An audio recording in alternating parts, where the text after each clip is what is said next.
היי כולם, אני מעיין, אני עוסקת בתחום הגיוס כ5 שנים. ברוכים הבאים לקורס שלי, קורס לינקדאין למתחילים. כמגייסת אני עובדת הרבה מאוד עם הרשת החברתית הזו. אני מאמינה שהלינקדאין יכולה לקדם אותנו מבחינה מקצועית, ומטרת הקורס שלי היא בעצם לחשוף אתכם, להכיר לכם את הכלי הזה, את הרשת החברתית הזו, את היכולות שלה, להקנות לכם כלים שבעצם יוכלו לסייע לכם להשיג את המטרות המקצועיות שלכם. והשיעור הראשון, השיעור הזה בעצם יחשוף אתכם לרשת החברתית, למטרות שלה, למידע כללי ומעניין אודות הרשת, ותקבלו ככה הצצה ראשונה לאיך הרשת החברתית הזו בכלל נראית. אז יאללה, בואו נתחיל. אז למה אני בכלל צריך לינקדאין, או יותר נכון אולי למה? לינקדאין, בשונה מרשתות חברתיות אחרות שאנחנו מכירים, שונה באופן מהותי בייעוד שלה, היא נועדה בעצם לייצר קשרים עסקיים. ואם אני ארחיב את הנקודה הזו ועבור לנקודה הבאה, הרשת החברתית בעצם מאפשרת למשתמש ליצור פרופיל אישי, שבו כל משתמש מציג את הניסיון המקצועי שלו. הוא מייצר קשרים עם משתמשים אחרים כדי לקדם את עצמו מבחינה מקצועית או מבחינה עסקית. לינקדאין היא כלי שיווקי בעצם לכל דבר. באמצעות לינקדאין אני יכולה לשווק את עצמי, לשווק את העסק שלי, לכל החברים האחרים ברשת. ונכון להיום רשומים בלינקדאין למעלה מ-500 מיליון משתמשים ממעל 200 מדינות בכל העולם. אז רק תחשבו כמה חשיפה יש לכל אחד מאיתנו על גבי הרשת הזו, מה פוטנציאל החשיפה של כל אחד מאיתנו.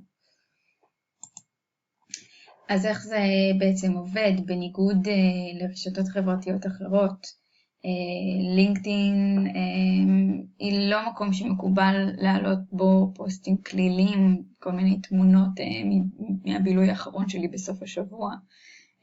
פחות נהוג לצ'וטט ככה בכיף ובהנאה עם שאר החברים ברשת.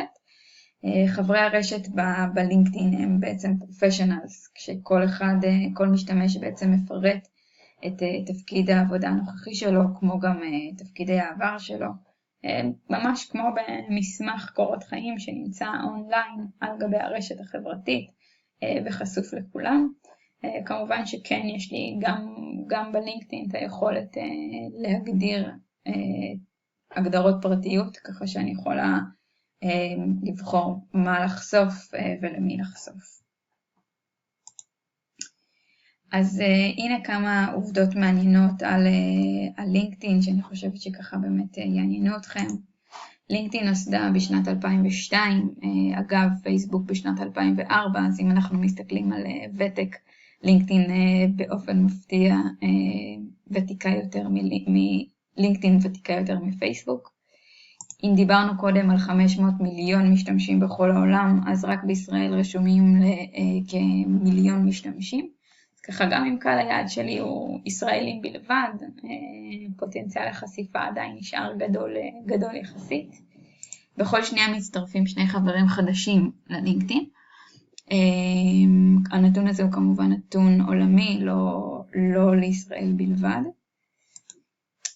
הגיל הממוצע בלינקדאין הוא 41, עם ניסיון מקצועי של 15 שנים בעבודה. בלינקדאין ישנה נוכחות של מנהלים מכל החברות המובילות בארץ ובעולם. אנחנו באמת יכולים לראות גם אנשים בדרגים הבכירים ביותר, גם בארץ, גם בעולם. ואנחנו רואים גם נוכחות של חברות בלינקדאין, כשיש יותר מ3 מיליון חברות עם עמודי לינקדאין על גבי הרשת. ואני אציג לכם עכשיו ככה כמה מיתוסים שקשורים ללינקדאין. אני בטוחה שחלקכם או כולכם נחשפתם למיתוסים הללו, אז באמת ככה קצת נדבר עליהם ונפריך אותם. מיתוס ראשון מדבר על כך שלינקדאין כותבים באנגלית בלבד, אז אני חייבת להגיד שזו תפיסה ישנה יחסית. בעבר אולי זה היה יותר נכון, לינקדאין באמת נתפסה כרשת חברתית שבה מתנהלים באנגלית בלבד, זה ככה נתפס יותר מקצועי. אבל כן, לאט לאט אנחנו מתחילים לראות קצת יותר כניסה, קצת יותר נוכחות של עברית בשימוש ברשת הלינקדאין. בין אם זה הודעות שנכתבות בין משתמשים, בין אם זה פרסום של מודעות דרושים, או פוסטים שונים שנכתבים בעברית. ועם זאת, כן, ההמלצה שלי היא להשקיע ולכתוב לפחות את עמוד הפרופיל באנגלית. כמובן שככה אני אוכל לפנות לפלח גדול יותר של אנשים, לחשוף את עצמי בעצם לא רק לאנשים מהארץ, אלא אנשים מכל העולם.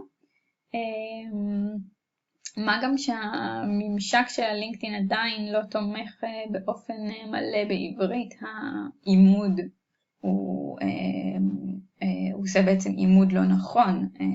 לצורך העניין הפיסוק, אם אני כותבת נקודה בסוף משפט, היא תופיע לי בתחילתו, אז ככה שגם מבחינת הממשק הוא יראה יותר טוב באנגלית.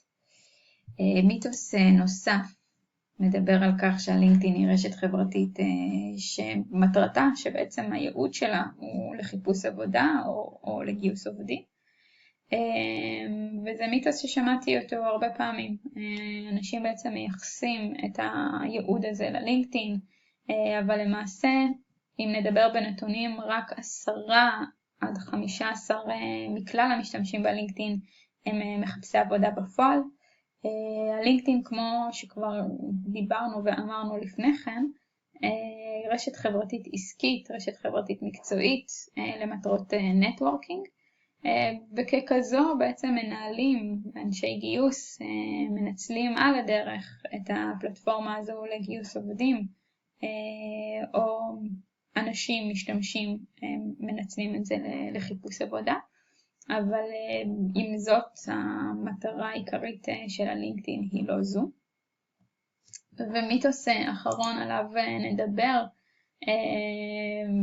בעצם אומר שהלינקדאין משרתת אנשי ההייטק בלבד, ובארץ משום מה באמת נעשה החיבור הזה בין לינקדאין לבין תעשיית ההייטק, אבל אין לכך סיבה אמיתית. הרשת החברתית הזו בעצם מציעה לנו לתקשר עם אנשים ממגוון המקצועות, מגוון התפקידים, ובשקף הזה אנחנו בעצם יכולים לראות את התפלגות תחומי התפקידים של ישראלים בלינקדאין, לפי נתונים שנאספו בשנת 2014. אז אומנם כאן אנחנו באמת יכולים לראות נוכחות יחסית גדולה של אנשי הייטק ממקצועות שונים. אם אני רואה פה הנדסה, אנשי IT, ככה באמת נוכחות גדולה שלהם. אבל בנוסף לכך אנחנו רואים עוד הרבה מאוד תפקידים מעולמות תוכן שונים, מכירות, עזרה סוציאלית, ייעוץ, שיווק, פיתוח עסקי, שירותי בריאות ועוד ועוד. אתם באמת רואים את כל הנתונים בשקף הזה. ואלו נתונים של הארץ, אבל בעולם בכלל הקישור הזה בין לינקדאין לבין הייטק הוא קישור שלא קיים.